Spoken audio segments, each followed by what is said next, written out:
थकी ज प्रगट्या बापा दया दिल धरी वचनामृत सुगोढ़ केरी वाले रहस्यार्थ टीका करी मूर्ति मारस बस चनो ने करवा બે ભાગવાતો થઈ પુરુષોત્તમ લીલામૃત ગ્રંથ કર્યો વર્ણિ જીતવારે લઈ જે મોક્ષ દિવ્ય ગ્રંથ સુણશે હે તે કરી વાંચશે કરશે દર્શન સ્પર્શ જાણી મહિમા ઉત્તમ સુખો માણસે આશીર્વાદ દીધો યતિ બળ ભર્યો પોતાનું બિરદ ગણી પામી આનંદ જય જય બોલો શ્રીજીને બાપતણી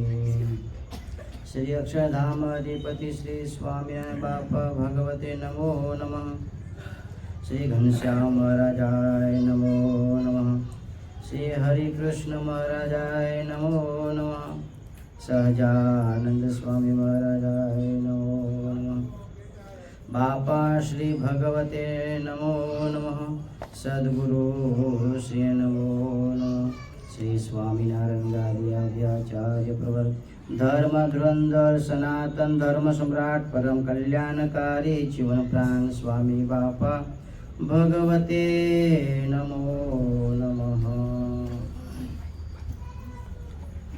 સ્વામિનારાયણ હરે સંવત 1876 માક્ષર સુધી ચતુર્થીને દિવસ શ્રીજી મહારાજ શ્રી ગઢડા મધ્યે દાદા ખાચરના દરબારમાં સાધુની જાયગાને વિશે રાત્રિના સમયે પધાર્યા હતા અને સર્વે શ્વેત વસ્ત્ર ધારણ કર્યા હતા અને પોતાના મુખારવિંદની આગળ સાધુ તથા દેશ દેશના હરિભક્તની સભા ભરાઈને બેઠી હતી।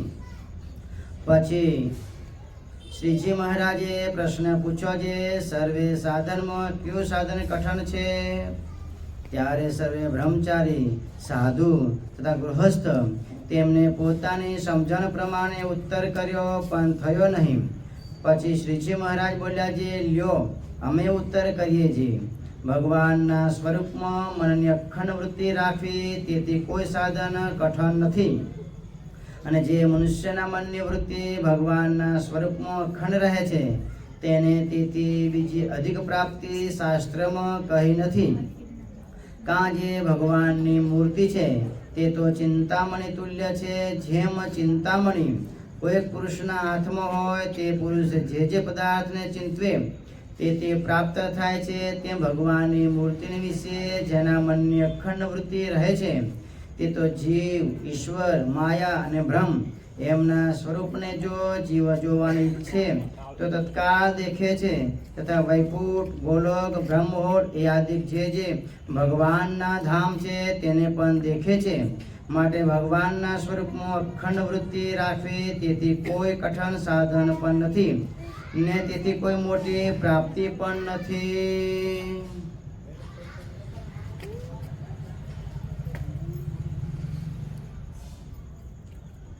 બંધુઓ આજની આપણી કારણ સત્સંગ સભા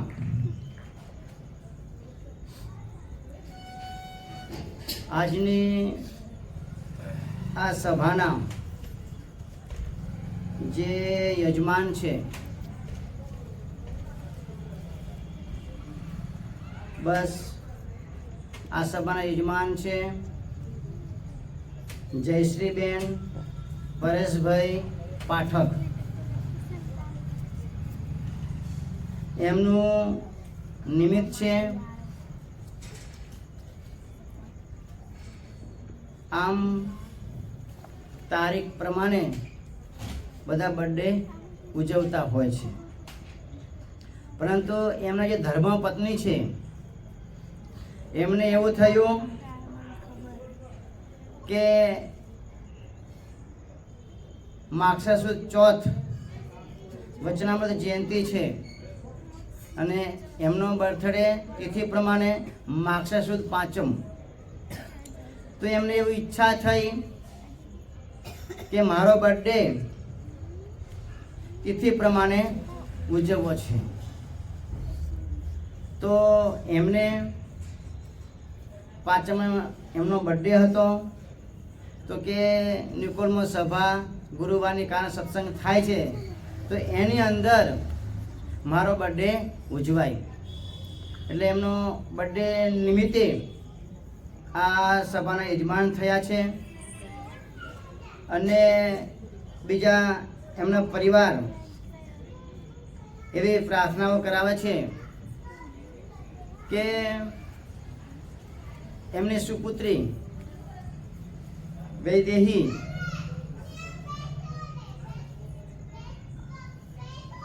એને ભગવાન ઉપર છોડું છું એમને, કે ભગવાન બાપા સ્વામી બાપા કોઈ એવું સારું પાત્ર ખોદી આપે. તો એમને જે પ્રાર્થનાઓ છે એ પ્રાર્થના અને આખા પરિવાર ઉપર ભગવાન બાપા સ્વામી બાપાની અસીમ કૃપા વરસતી રહે એવી પ્રાર્થનાઓ કરે છે. તો આપણે બધા સાથે મળી ભેગા મળી ભગવાન બાપા સ્વામી બાપાના ચરણોમાં આપણે એટલી પ્રાર્થનાઓ કરીએ કે એમના જે ઈચ્છાઓ છે, જે સંકલ્પ છે એ ભગવાન બાપા સ્વામી બાપા પૂરી કરે.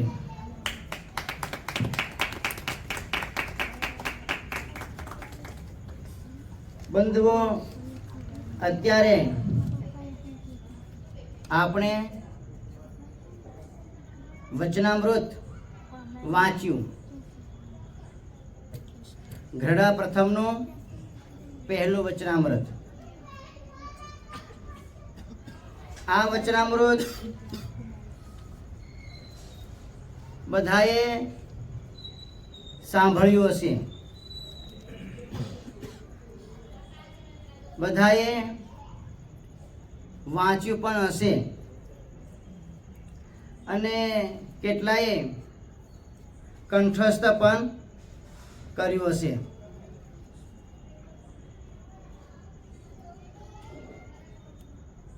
આ વચનામૃતની અંદર કઈ તિથિ છે ભાઈ? સંવત 1876 માગસર સુધી ચતુર્થી, માગસર સુદ ચોથ, વચનામૃત જયંતિ.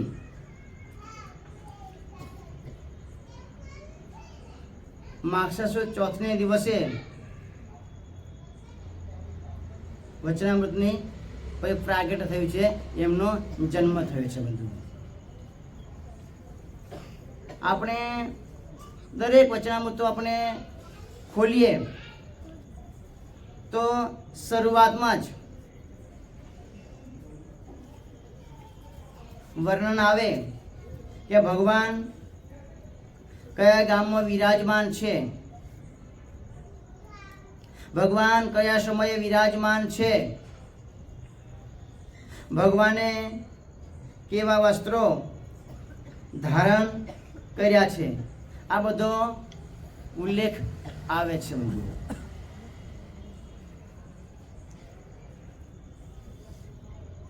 આપણે જોઈએ, આ બધાને ખબર પણ હશે કે શ્રી કૃષ્ણ ભગવાનનું પ્રાગટ્ય રાત્રે 12 વાગે થયું ભાઈ, અને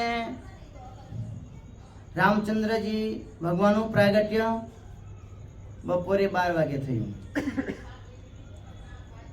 ભગવાન સ્વામિનારાયણનું પ્રાગટ્ય રાત્રે 10:10 થયું.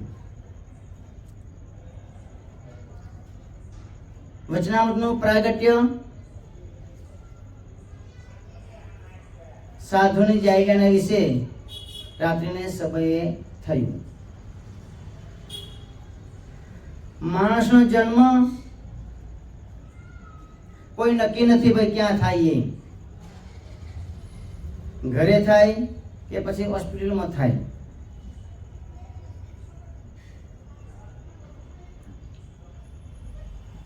જોઈએ કે ભાઈ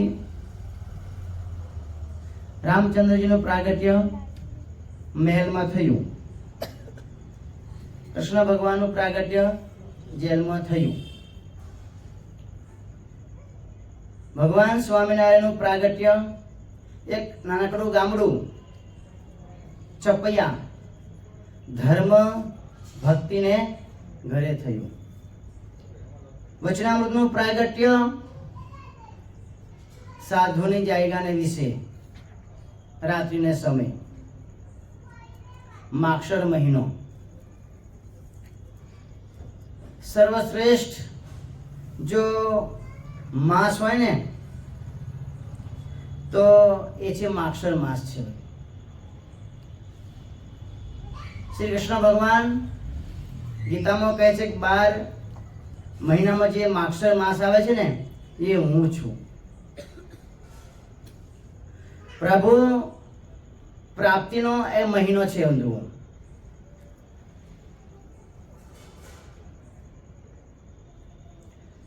આપણે જોઈએ કે ભાઈ માક્ષર માસ વચનામૃતની જયંતિ ક્યારે આવે છે?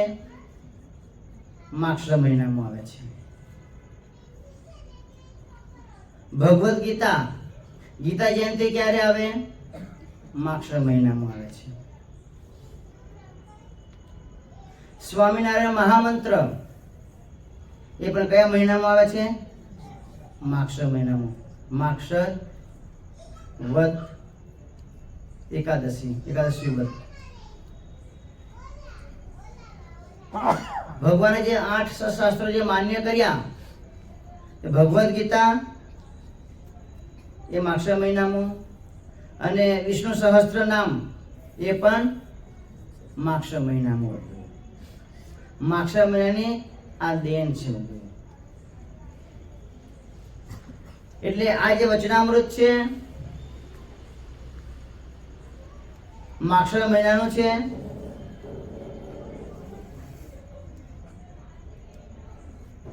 જે પણ બધી સ્ટોરી બહુ લાંબી છે કે ભાઈ રાત્રે બ્રહ્માનંદ સ્વામી કીર્તન બોલતા હતા અને ભગવાન પોઢ્યા હતા દાદા ખાચરના દરબારમાં,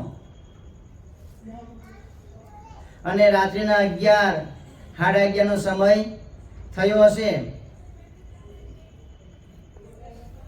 અને ભગવાન સ્વામિનારાયણ જાગી ગયા. પાર્ષદોને કહે છે, પાર્ષદો અત્યારે 11-12 વાગ્યાનો સમય છે અને આ કીર્તન કોણ બોલે છે?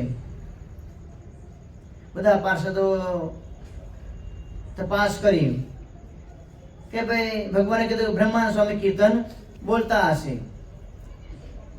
તપાસ કરી નહીં, કારણ કે બ્રહ્માનંદ સ્વામી ગમે ત્યારે કીર્તન રચતા હોય, ગમે ત્યારે બોલતા હોય.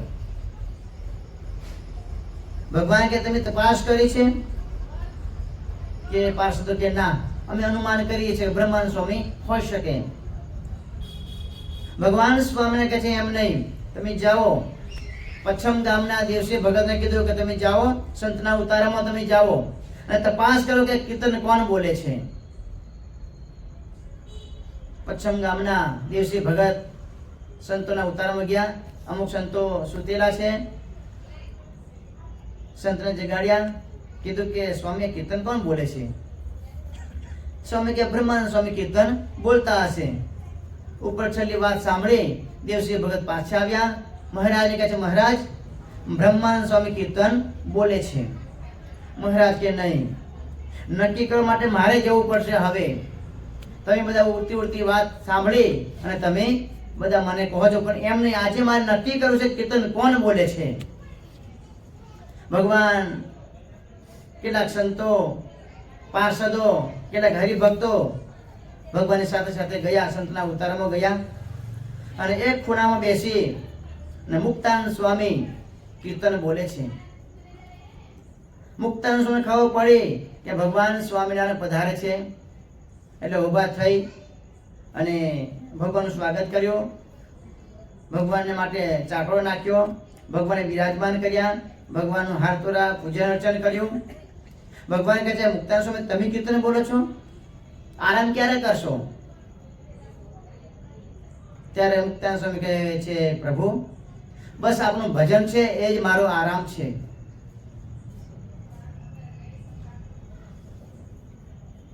પછી ભગવાન એની પર ખૂબ રાજી થયા અને પછી જે પણ કઈ ચર્ચાઓ બધી થઈ એ બધી ચર્ચાઓ આ વચનામૃતની અંદર બધી ટાંકી છે. એટલે વચનામૃતનો ઉદ્ભવ જે પ્રાગટ્ય માક્ષર સુદ ચતુર્થીને દિવસે થયું. બસ હવે આગળ આપણને અક્ષરાતીતાજી સ્વામી વિશેષ આપણે 5 મિનિટ આની ઉપર વિવેચન આપણને આપશે. ખૂબ સરળ ભાષામાં આપણને સમજાવશે, તો આપણે ધ્યાનથી આપણે સાંભળીએ. આજે વચ્રામૃત જયંતિ છે અને વચ્રામૃતનો મહિમા ખૂબ ગયો છે. જગતમાં સર્વ ગ્રંથોમાં વચનામૃત ગ્રંથ સારો છે. જીવોના કલ્યાણને માટે સર્વોત્તમ સૌથી ન્યારો છે. એટલે વચનામૃત જેવો કોઈ ગ્રંથ નથી. અને વચનામૃત ગ્રંથ એવો છે કારણ કે બીજા બધા શાસ્ત્રો છે એ ખડને ઠેકાણે છે અને વચનામૃત ગ્રંથ છે એ તૈયાર ભોજન છે. વાંચો એટલે તરત જ એમાંથી તમને વસ્તુ મળી રહે. ભોજન હોય તો ભોજન તૈયાર હોય તો તરત ભાણા ઉપર બેસી જવાનું. એટલે વચનામૃત આવો છે, ગ્રંથ છે. અને વચનામૃતની અંદર મહારાજે જે વાતો કરી છે કે કપડાં કેમ ધોવા ત્યાંથી લઈ અને જીવનો મોક્ષ કેમ થાય ત્યાં સુધીની બધી વાતો મહારાજે વચનામૃતની અંદર કરી છે. એટલે આટલું સરળ ગ્રંથ છે અને ભાષા પણ એટલી સરળ છે. અને મહારાજે સંતનું મહાત્મય, ભગવાનનું મહાત્મય, ભક્તોનું મહાત્મય આ બધું કહ્યું છે. આ લોકની અંદર જેને જ્યાં માલ મણાણો હોય ત્યાં માણસ જાય ને. તો સામાન્ય રીતે આપણે જોઈએ તો નાના બાળકો હોય સાયકલ ચલાવતા હોય. હવે સાયકલમાંથી પ્રીતિ તોડવી હોય તો શું કરવું પડે? બરાબર. સાયકલમાંથી જો પ્રીતિ તોડવી હોય તો એનાથી મોટું જે સાધન બાઇક કે લુના કે કાવાસાકી જે હોય એ લાવી આપો એટલે એને ઓટોમેટિક સાયકલમાંથી પ્રીતિ તૂટી જાય. અને જૂનો મોબાઈલ હોય કે નોકિયાનો મોબાઈલ હોય, છોકરાઓ રાખો મોબાઈલ, અત્યારે તો નાના છે એટલે નહીં રાખતા હોય પણ મોટા થાય એટલે બધા મોબાઈલ રાખે. તો નોકિયાનો મોબાઈલ હોય એમાંથી પ્રીતિ તોડવી હોય તો શું કરવું પડે? હા, કારણ કે એમાંથી જો પ્રીતિ તોડવી હોય તો અત્યારે તો હાઇડ્રોઇડ બધા આવ્યા છે મોબાઈલ, એટલે એમાં પ્રીતિ થાય. હવે એ પણ એમાંથી પણ પ્રીતિ તોડવી હોય તો બધા સ્માર્ટફોન આવ્યા અને સ્માર્ટફોનમાંથી પણ પ્રીતિ તોડવી હોય તો શું કરવું પડે? આઈફોન. આઈફોન આવ્યા, છોકરાઓને ખબર બધી. અને આઈફોનમાં પણ પ્રીતિ તોડી હોય તો હવે તો એપલના આવ્યા છે, એપલના મોબાઈલ, કારણ કે 2 લાખ રૂપિયાના. તો આપણે એકમાંથી વાસના કહો કે પ્રીતિ કહો આ બધી તોડવું હોય તો એનાથી જે ઉત્તમ વસ્તુ હોય આપવામાં આવે એટલે ઓટોમેટિક એમાંથી પ્રીતિ તૂટી જાય. કેરી હોય, બરાબર, કેરીને ખાલી પંપાળી રાખો, મૂકી રાખો, બહુ સારી છે, બહુ સ્વાદિષ્ટ છે, પણ જ્યાં સુધી તમે એને ખાવ નહીં ત્યાં સુધી એનો સ્વાદ આવે નહીં. આવે એનો સ્વાદ ન આવે. અને આપણે ખોખું કહો કે ગમે તે કહો એને બાંધતા હોઈએ, બરાબર. અને વિદેશ જતા હોય ત્યારે તો ખાસ લગેજ કરવા માટે બાંધવું પડે તો દોરડાથી બાંધીએ તો બહુ ફિટ બાંધીએ, પરંતુ ઢીલું લાગે એટલે પછી બીજી વાર બાંધવું પડે. તો પહેલા જે બાંધ્યું હતું એ શું થાય? ખોલવું પડે કે ઢીલું થઈ જાય. એટલે આ લોકમાં દ્રષ્ટાંત આપવાય કે પેલા જૂની સ્ત્રી હોય એના કરતી નવી સ્ત્રી લાવો તો શું થાય? જૂનું દોરડું હોય એમાંથી પ્રીતિ તૂટી જાય, નવું જે દોરડું બાંધ્યું હોય એમાં પ્રીતિ થાય. એટલે જૂની જે એમની પત્ની હોય એમાંથી પ્રીતિ તૂટી જાય અને નવી આવી હોય એમાં એ જ થાય. એટલે ઉતરતું હોય એ સ્વાભાવિક રીતે એમાં જે પ્રીતિ તૂટી જાય. બધે એવું દેખાય. શાસ્ત્રો છે જેમ વચનામૃત, બરાબર, જ્યાં સુધી તમે એનું વાંચન કરો, પઠન કરો, સમજો, વાતો કરો ત્યાં સુધી સારું છે. પરંતુ જ્યાં સુધી એને ઉતારો નહીં જીવનની અંદર ત્યાં સુધી વચનામૃતનો કોઈ અર્થ સરતો નથી. ખરો કોઈ અર્થ? કોઈ અર્થ નહીં. સત્સંગમાં આવતા હોઈએ, કથા વાર્તામાં બેસતા હોઈએ, માળા ફેરવતા હોઈએ, સેવા કરતા હોઈએ, બધું જ હોય, પરંતુ જીવનની અંદર જે સત્સંગમાં વાત થતી હોય એ જો જીવનમાં ન ઉતરે તો સત્સંગ કર્યો કોઈ જ કામનો નથી. કારણ કે એનું અમલીકરણ જરૂરી છે. કોઈ પણ વસ્તુ હોય એનું અમલ થવો જોઈએ. બાપાશ્રીની વાતો છે, ઈશ્વર બાપાની વાતો છે, વચનામૃત છે, બધું છે, પરંતુ એમાં જે જે વાતો કરી છે તો જીવનની અંદર એક પણ વાત નહીં, ચલો વાતને મૂકો, પણ એક પણ લીટી બાપાશ્રીની વાતોની, ગોપાળ બાપાની વાતોની, બાપાશ્રીની વાતોની કે આપણા વચનામૃત એમાંથી એક પણ લીટી જો આપણા જીવનમાં આપણે ચરિતાર્થ કરીએ, શું એક પણ લીટી એમ થાય કે આ લીટી છે મારે જીવનમાં ચરિતાર્થ કરવી છે, એનું અમલીકરણ કરવું છે, તો પણ જીવન ધન્ય થઈ જાય. એવા વચનામૃત ગ્રંથ છે. અને બધી વાતો કામની, ક્રોધની, લોભની બધી વાતો કરી છે. અને જેને જેને પણ પોતાના જીવનની અંદર વચનામૃત છે કે આ સત્પુરુષોની વાણી છે એમાંથી એક પણ શબ્દનો જો બોધપાઠ લીધો છે અને એનું જીવનમાં અમલીકરણ કર્યું છે તો એનું જીવન ધન્ય થઈ ગયું છે. ભૂતકાળની અંદર, ભવિષ્યની અંદર થશે. અને વર્તમાનમાં જે સ્વામિનારાયણ સંપ્રદાયના જે અનુયાયીઓ છે એ જો અમલીકરણ કરશે તો જરૂર એનું જે જીવન છે એ દિવ્ય થાય અને એ જીવની સદગતિ એટલે કહેતા કે અક્ષરધામની પ્રાપ્તિ જરૂર થાય, થાય ને થાય એવો વચનામૃત ગ્રંથ. એટલે વચનામૃત ગ્રંથનું મહાત્મય ઘણું છે. અને સ્વામીએ તો મને બહુ વાત કરવાની ના પાડી છે અને 9:45 થઈ ગયા છે એટલે આગળ બહુ વાત કરવી નથી. કારણ કે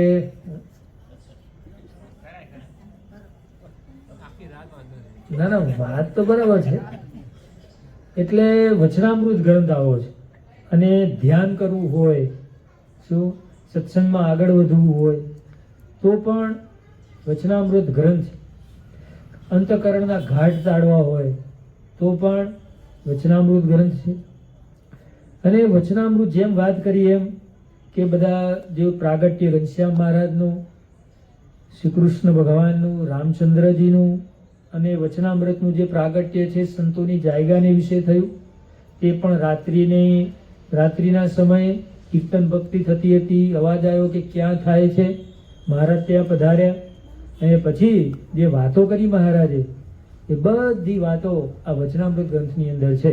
અને 4 સદગુરુએ લખ્યા છે વચનામૃત.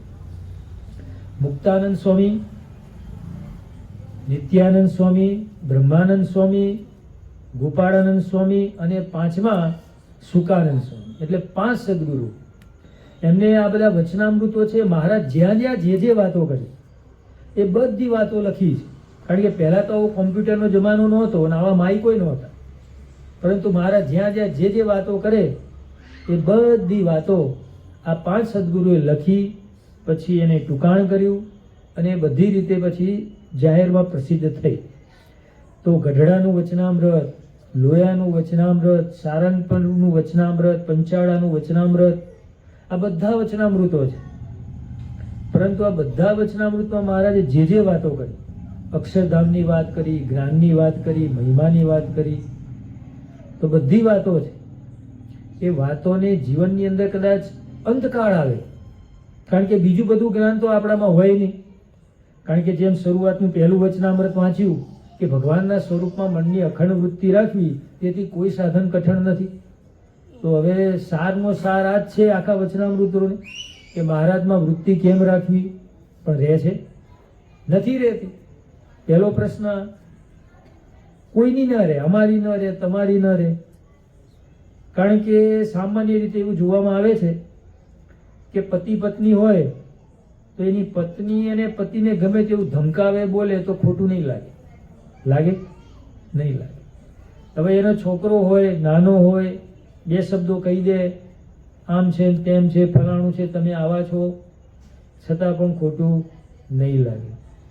એના સંબંધીઓ કદાચ કોઈક થયો ડખો તો એમાં કંઈક બે શબ્દો બોલી નાખે તો પણ ખોટું નહીં લાગે. પરંતુ સંતો જો કંઈક બે શબ્દો કહેશે એના જીવનમાં કે એને સારું થવા માટેના, સાચા રસ્તાના, તો એને નહીં ગમે. મોઢું ઢીલું થઈ જાય. કારણ કે સંતો એના જીવાત્માનું કેમ રૂડું થાય, સારા માર્ગે ચાલે એવો દ્રષ્ટિકોણ હોય છે, પરંતુ એ ગમે નહીં. કારણ કે બધાને શું ગમે છે? મીઠું બોલો, ભલે સારું હોય કે ખોટું હોય. કડવું કોઈને ગમતું નથી. ગમે છે કોઈને કડવું? કારેલાનું શાક હોય તો એ કોઈને ગમે? એ ના ગમે. બીજા બધા શાક લાવો પણ એ નહીં ભાવે. લીમડો ભાવે કોઈને? ભલે ગુણકારી છે, શરીરમાં બધા રોગોને ટાળે, પરંતુ શું લીમડો કોઈ ખાવા તૈયાર થાય? કડવો ઝેર જેવો લાગે. એટલે કડવું કોઈને ગમતું નથી, મીઠું બધાને ભાવે છે. પરંતુ મહારાજે પોતાના જે વચનામૃતો બનાવ્યા મીઠા કરીને આપ્યા છે. શું? અંદર વાતો કડવી હોય પણ ઉપરથી શું હોય? નાના છોકરાને કડવું ભાવે નહીં, પણ અંદર એની માં શું કરે? મિલાવટ ગળપણ વાળું કરી દે એટલે મીઠું લાગે. એમ મહારાજે પણ પોતાની વાણી મીઠી કરીને આપી છે. અને એ વાણીની અંદર વચનામૃતમાં મહારાજે જે વાતો કરી, મહારાજે શું વર્તન ઉપર ભાર મૂક્યો છે કે અમે વાતો બધી કરી, તમે સાંભળી, તાલીઓ પાડી, બધે તમે જીવનમાં પણ આ ઉતારજો. શું કીધું મહારાજે? એકાદ પણ વાત જીવનમાં ઉતારજો. એટલે આજે આપણે વચનામૃત જયંતીનું પૂજન કર્યું અને મહારાજે જે વાણી કીધી છે, મોટા પુરુષે પણ જે વાણી કીધી છે, એમાંથી કિંચિત એક શબ્દ પણ જીવનમાં ઉતારીએ એવું આજના દિવસે બાપા સ્વામી બાપાને પ્રાર્થના કરી અને વિરમીએ છીએ. બોલો અક્ષરધામના અધિપતિ સ્વામિનારાયણ મહારાજની જય. હરે કૃષ્ણ મહારાજ.